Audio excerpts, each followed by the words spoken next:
हुआ जब switch off हो जाता था तो 10-12 मिनट के लिए आता था। क्योंकि जब मैं काम करने जाता था मिर्जापुर, इलाहाबाद, फैजाबाद, देवीपाटन, बस्ती, आपके मंडल में तो मैं खाली सुरक्षित सीटों पे काम किया था। लेकिन उधर में जब काम करने जाता था तो अक्सर मैं सेक्टर बूथ तक मीटिंगें करा करता था। तो आज मैं देख रहा था कि साहब मैं सेक्टर अध्यक्ष कोराम विधानसभा से बोल रहा हूं, मैं विधानसभा सचिव बोल रहा हूं। मेरे सम्मानित साथियों, आज पूरे उत्तर प्रदेश में कार्यकर्ताओं का इतना हौसला बढ़ा है कि कोई मेरे बीच का आज उत्तर प्रदेश का अध्यक्ष बनकर के आने।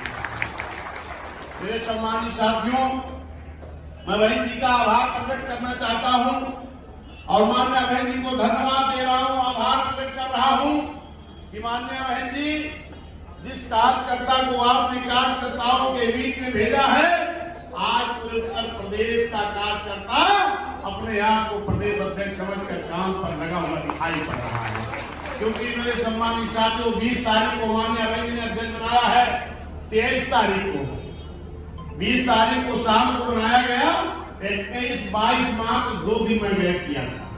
23 तारीख को पहला दौरा मैं अयोध्या मंडल का जब शुरू किया, लखनऊ से फैजाबाद अयोध्या की दूरी मात्र 120 किलोमीटर है। लेकिन वहां से जब मैं चला तो 9:30 बजे चला हूं साथियों, और फैजाबाद में मैं आकर के 3 बजे पहुंच पाया हूं। इतना प्यार लाल कार्यकर्ताओं ने दिया, इतना उत्साह कार्यकर्ताओं में रहा।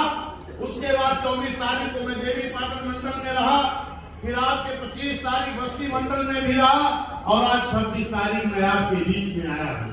आज भी मैं देख रहा हूं कि बस्ती से ही तमाम कार्यकर्ता हमारे प्यार मोहब्बत देने के लिए, आशीर्वाद देने के लिए पूरे रोड पर यहां से लेकर के बस्ती तक नजर आ रहे थे।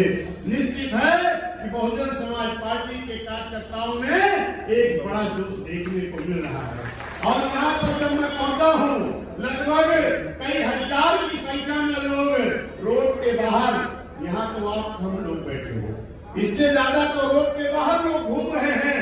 क्योंकि जितने कार्यक्रम अभी तक मेरे हुए हैं, हर जगह मैंने देखा है कि कुर्सियां वहां पर जितने लोग थे उसकी 25% भी नहीं।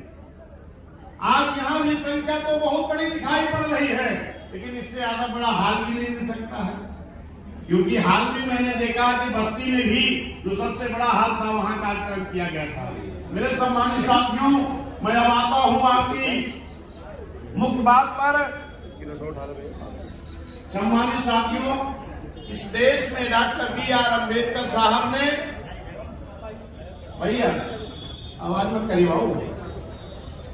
सम्मानित साथियों, डॉक्टर B.R. अम्बेडकर साहब ने इस देश का संविधान बड़ी मेहनत से बनाया है।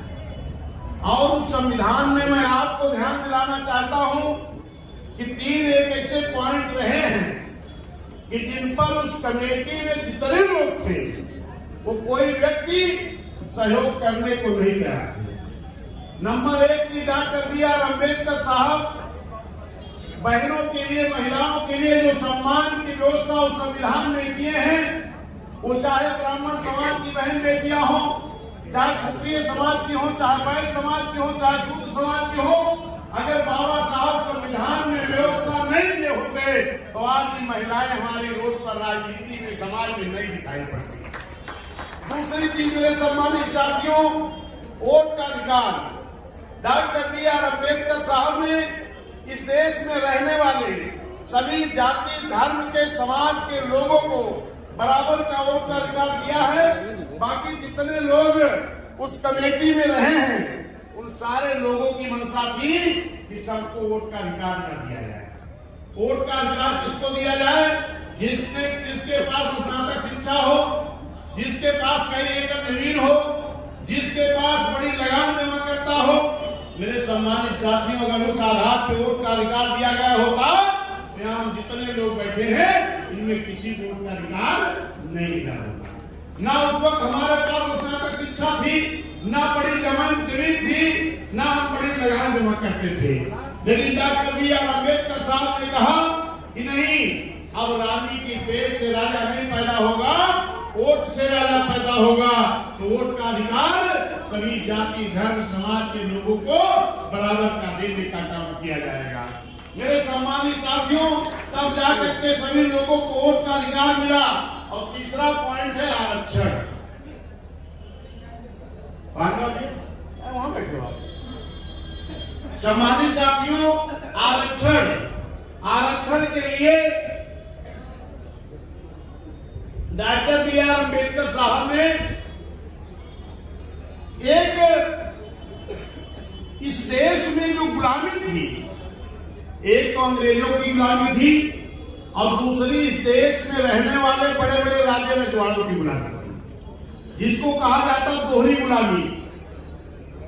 अंग्रेजों के जो हिटलर थे, उनसे बाबा साहब ने सिफारिश करके इस देश में दोहरी गुलामी है, उसके लिए यहां पर एक साइमन कमीशन बनाने का काम किया था।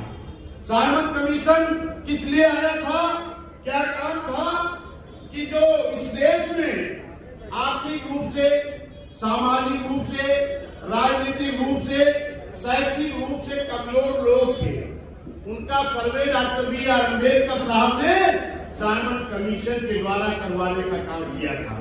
लेकिन उस वक्त मेरे साथियों, जो तमाम लोग कहते हैं, हमारे पिछड़े समाज में अक्सर लोग चर्चा करते हैं कि बाबा साहब ने तो वो आरक्षण उस वक्त शिवकाश को दिया था, तो ये गलत बात है। उस वक्त बाबा साहब ने किसी जाति के लिए साइमन कमीशन की सिफारिश नहीं कराई थी। बाबा साहब ने कहा था इस देश में जितने लोग आर्थिक, सामाजिक, शैक्षिक और राजनीतिक रूप से कमजोर हैं, ये पिछड़े, और जितने लोग हर तरफ से आगे हैं वो अगड़े हैं। तो जो अगड़े और पिछड़े, उन पिछड़े लोगों का जब सर्वे शुरू हुआ